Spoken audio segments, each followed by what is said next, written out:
Ces derniers temps, certains supporters marseillais, autres supporters d'autres équipes, observateurs, journalistes, trouvaient l'Olympique de Marseille moins impressionnant dans le jeu. Et ils n'avaient pas forcément tort. Sur les 12 derniers matchs, Marseille a fait 5 matchs sans marquer. Alors certes, il n'y a que 2 défaites face à Galatasaray et face au LOSC. Il y a eu aussi 5 matchs nuls et 5 victoires. À compter aussi l'élimination en Ligue Europa. L'OM prenait moins de risques. Par exemple, avec Valentin Rongier, on ne le voyait plus rentrer à l'intérieur. Il n'avait plus cette position de latéral en phase défensif et de milieu de terrain en phase de possession. Les choix de la composition étaient plus défensifs. Par exemple, Lirola en ailier à la place de joueurs comme Konrad ou même Aminari. Un bloc moins haut, donc plus bas. Le choix de Lirola en ailier était surtout un choix défensif.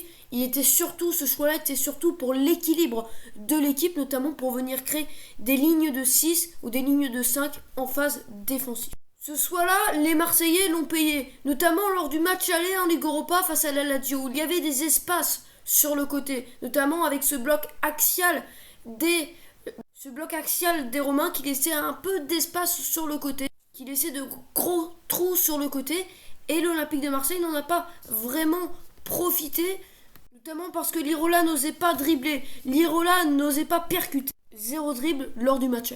Le club aux 9 championnats de France, coaché par Auré Sampaoli, avait aussi fait l'erreur de mettre Lirola et Payet du même côté. Parce que Payet apportait que des solutions en retrait, que dans les pieds, et pas des solutions en profondeur.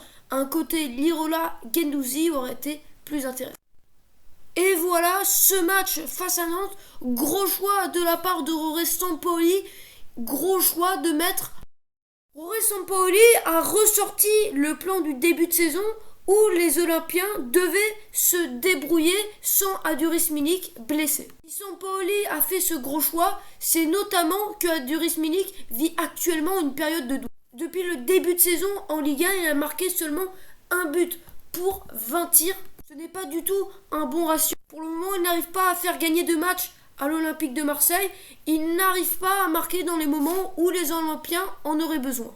Et pas mal d'actions gâchées de la part de l'ancien napolitain sont dans la tête des supporters marseillais depuis le début de la saison. Notamment les frappes où il bute sur Galon face à 3 ou même le raté alors qu'il était tout seul dans la surface de réparation sur un coup franc tiré par Dimitri Payet. Saliba et Milik sont seuls dans la surface. C'est Milik qui reprend le ballon, mais il n'arrive pas à bien croiser sa tête. Ce choix du faux neuf est assorti du retour de la position hybride de Valentin Rongier, latéral en phase défensive et milieu de terrain en phase de possession. Sur les côtés, il a mis les 2 dribbleurs, Konrad de la Fuente et Aminari. Et malgré tout, il arrive à garder un équilibre, notamment parce que Konrad de la Fuente et Aminarit sont 2 joueurs qui font les efforts défensifs. On a mis Aminarit aller chasser les centraux et Konrad de la Fuente toujours aussi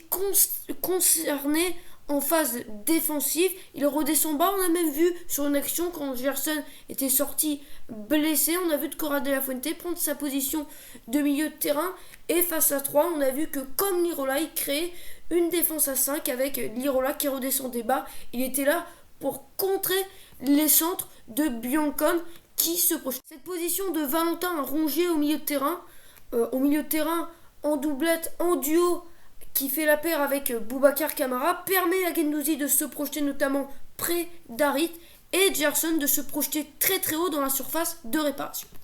Alors bien évidemment, ce rôle de Valentin Rongier laisse de l'espace sur le côté. Mais quand les couvertures sont bien réalisées, quand les replis défensifs sont faits, notamment de Guendouzi, quand on voit Rongier qui a du mal à revenir, c'est Guendouzi qui prend sa position. C'est donc Guendouzi qui temporairement se transforme en latéral et qui fait le travail de Rongier quand il est un petit peu en retard. Mais on a vu à certains moments Rongier pris dans son dos et c'est Saliba qui était obligé d'intervenir. En termes de pressing, l'Olympique de Marseille n'est pas super haut, n'a pas un bloc ultra haut, mais on voit notamment des ailiers qui viennent presser les défenseurs centraux. Une première lame de pressing qui a du mal à être agressif, notamment dû au fait que Dimitri Payet n'est pas très intensif sur ses premières lames de pression. Est-ce qu'on peut vraiment en vouloir aux Réunionnais au vu de son importance dans le jeu? Dimitri Payet, dans ce rôle de faux neuf, profite notamment d'un Gerson qui joue un peu plus haut. Gerson attire les centraux et donc Dimitri Payet peut être trouvé un peu plus bas, peut être trouvé en retrait et profite du travail de Gerson qui attire les centraux. Dimitri Payet a aussi beaucoup de liberté, notamment pour se déplacer sur le côté, où il peut notamment attirer les latéraux, où il peut attirer un latéral nantais et laisser de l'espace à Coran de la Fuente. Il peut aussi venir plus bas pour apporter une supériorité numérique au milieu de terrain où il crée un triangle avec Boubacar Kamara et Valentin Rongier et un 3-4-3 se crée temporairement en phase d'opposition ou un 3-3-4 avec un Guendouzi un peu plus haut. Avec ce plan-là, les Marseillais prennent plus de risques, ce qui demande donc plus de sérieux en phase défensive, demande un collectif concerné, tous concernés en phase défensive, même les attaquants. On voit une équipe qui bouge, on voit une équipe avec du mouvement. On a pu par exemple voir Cora de la Fuente qui basculait de l'autre côté, qui se transformait en ailier droit, et Amin Harit qui prenait le côté gauche. On voit aussi du dépassement de fonction, avec notamment la sentinelle Boubacar Kamara qui se projette haut sur le terrain, qui s'est même permis de frapper, de prendre des risques avec le ballon. Maintenant, la grande question, est-ce que Aduris Milik va pouvoir rentrer dans cette stratégie-là? Parce que ce plan-là est quand même fait sans lui, avec un Dimitri Payet en faux neuf en début de saison. La grande question est aussi de savoir si l'Olympique de Marseille pourra rester la meilleure défense de Ligue 1 avec ce système-là, ce qui paraît quand même très peu probable au vu des risques pris et des espaces laissés sur les côtés.